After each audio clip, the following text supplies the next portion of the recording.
This is your number one independent radio, Power 100.5 FM Abuja. Hello and welcome to the news desk. I am Nkiruka Arinze. First, the headlines. Nigerian government insists that the Process and Industrial Development Limited PNID contract is fraudulent following the recent development in the case. Supreme Court strikes out Hope Democratic Party's petition against President Muhammadu Buhari. 20 people killed today when an unlicensed gold mine collapsed in Eastern Democratic Republic of Congo. And police in Hong Kong charges the first protesters shot during months of unrest with rioting and assaulting of an officer. Details shortly. President Muhammadu Buhari departed Abuja on Wednesday on a 3-day state visit to the Republic of South Africa, following an invitation by President Cyril Ramaphosa to discuss welfare of Nigerians and find common grounds for building harmonious relations with their hosts. The visit comes against the background of recent xenophobic attacks, the evacuation of hundreds of Nigerians, and the exchange of visits by special envoys of President Buhari and Ramaphosa.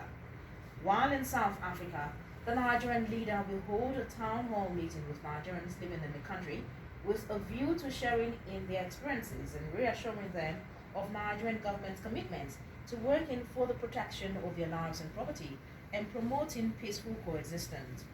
According to a statement by his senior special advisor on media and publicity, Garba Shehu, President Buhari and his host would preside over the South African Nigeria Binational Commission, during which a progress report will be presented.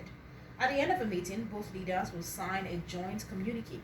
The president and his delegation, including Nigerian business representatives, will also participate at the South African Nigeria Business Forum with their host counterparts. The Nigerian government has insisted that the Process and Industrial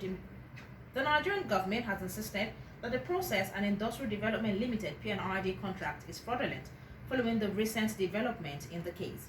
Minister of Information and Culture, Lai Mohammed, said this at a press conference in Abuja, the nation's capital.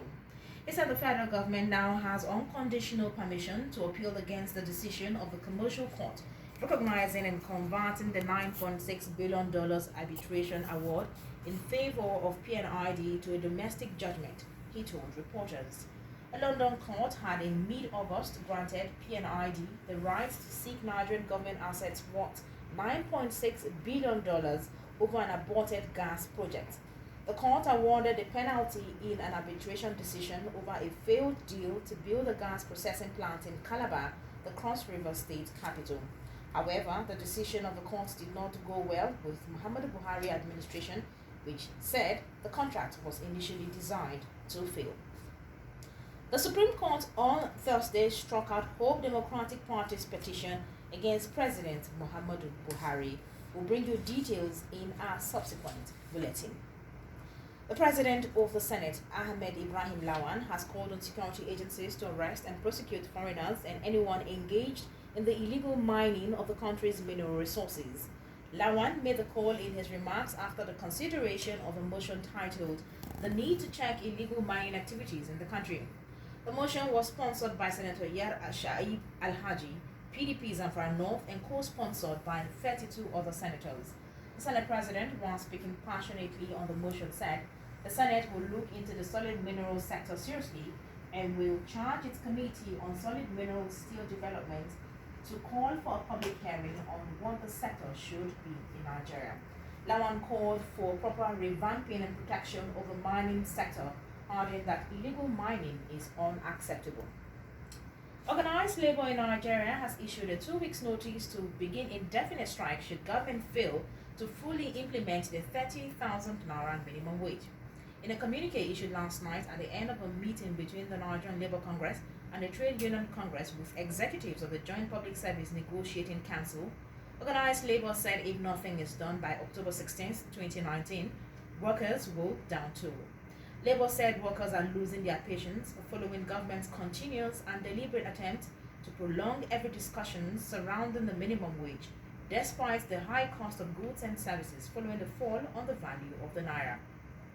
The communique, which was signed by NLC President Ayuba Waba, TUC President Olad Laye Kadiri, and officials of the Joint Public Service Negotiating Council told workers to begin mobilization. One person was killed and 10 injured in an attack at a vocational college in eastern Finland on Tuesday, police said, as local media quoted witnesses as saying a young man with a sword had burst into a classroom. The suspected attacker who was detained was among the injured in the town of Kuopio. And still on international news, an 18-year-old student was shot by police when anti-China protests turned violent as the Community Party marks its 70th anniversary. Protests continued into the night as angry protestants continued to defy a Hong Kong police ban on demonstrations on China's National Day. And a bit of entertainment. The Duke and Duchess of Cambridge have said they are excited to visit Pakistan to meet its people and to witness the experience its beautiful culture. Although the Duke of Cambridge is wary of spicy food, the Duchess likes spicy food.